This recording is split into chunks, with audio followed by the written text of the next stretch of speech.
In the endless deserts of Aravel, time was not measured by clocks, but by the shifting of dunes. There, under a sun that felt older than any civilization, lay a buried world people only whispered about. Travelers spoke of an empire so rich in culture, so devoted to beauty and learning, that its scholars predicted their own downfall centuries before it happened. Legends said the empire experienced a brilliant renaissance, an explosion of art and philosophy so epic that its echo could still be heard in desert winds.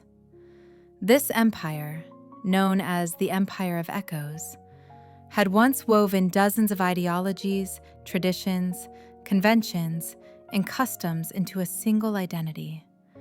But over thousands of years, its name faded from maps, its cities erased by storms, and its last monarchs erased by time.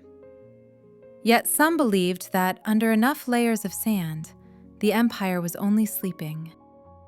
Elara Marin had spent her life studying people, ancient and modern. She was a rising anthropologist, quiet and observant, fascinated by the way stories survived even when cities didn't. Guided by a nomadic tribe, she crossed the desert.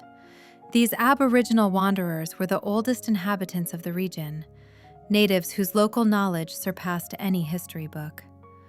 Their way of life seemed ordinary and yet deeply exotic to outsiders. Elara respected their ethical principles, their moral sense of honor, and their unwavering belief that the desert protected secrets only the worthy could find. The tribe believed a great ruin lay hidden beneath the dunes, an ancient imperial capital once ruled by a powerful dynasty.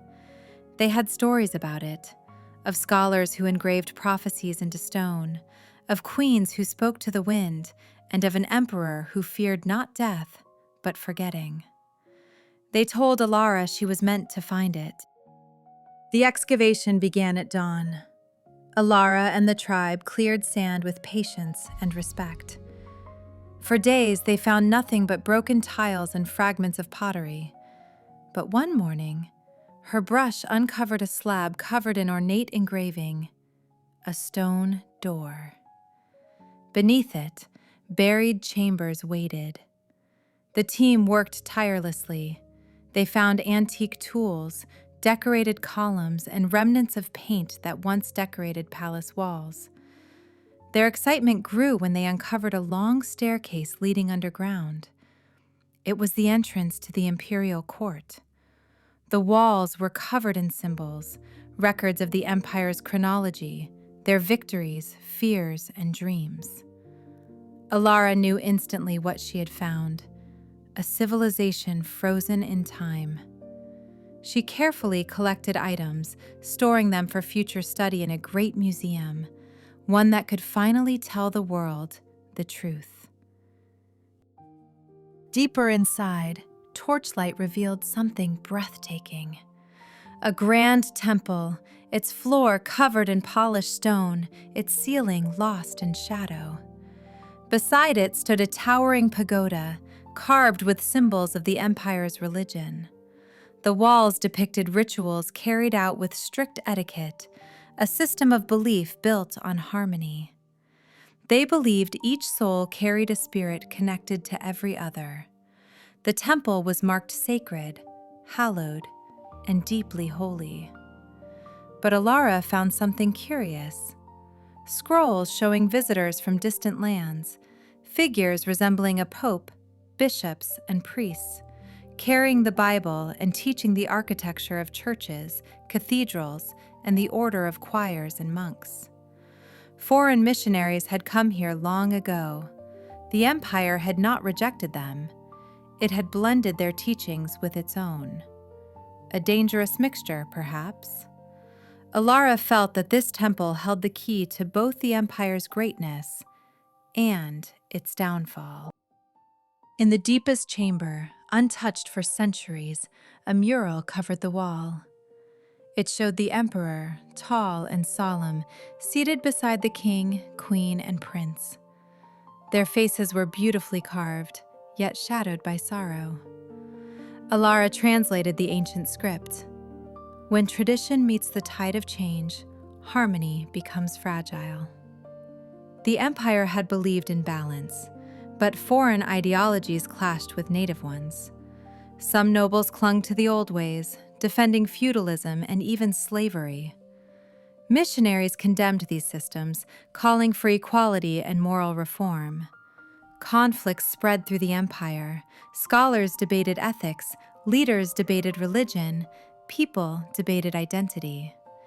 The emperor tried to unite them, but harmony slipped away. His final decree? Protect our heritage, even if the empire must fall. And so it did. Buried not by war, but by division. The more Elara uncovered, the clearer the story became. The Empire of Echoes collapsed because it could not decide what parts of itself to inherit and what to leave behind. Its heritage became a battlefield. She found scrolls of philosophers warning that tradition without compassion destroys itself. Others argued that abandoning tradition destroys meaning. This conflict between preserving the past and embracing the future crushed the empire from within. Elara realized the ruins were more than stones. They were questions every civilization eventually faced. What do we protect? What do we change? And who are we if we forget our past? The desert had not erased the empire. The people had. News of Elara's discovery spread across nations. Historians, architects, and humanitarian groups traveled to Aravel. They treated her findings not as curiosities, but as warnings. Together, they restored parts of the ruins. The empire's temple, pagoda, and palace arches rose again. A grand museum was built nearby, its halls echoing with voices from centuries past. Local children visited the site, learning the stories of their ancestors. Foreign travelers arrived, humbled by the empire's lessons.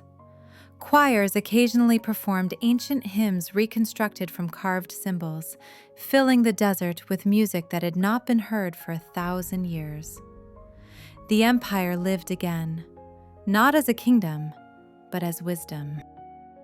Years later, Elara returned to Aravel. The restored capital was quiet at dusk. The museum's grand, cathedral-like hall glowed with warm lantern light. She walked to the central mural of the emperor, the king, the queen, and the prince. The air felt different, gentler, wiser. Visitors from every culture filled the hall, each leaving with a piece of the empire's legacy. Elara whispered, "Your story survived," because the empire had taught her one final truth. A civilization does not live through monuments. It lives through memory, through the stories we keep, through the heritage we choose to carry forward. And so, the Empire of Echoes was no longer buried. It lived again, in every soul that listened, in every spirit that remembered, in every culture that dared to learn from the past. Eternal, hallowed, sacred, alive.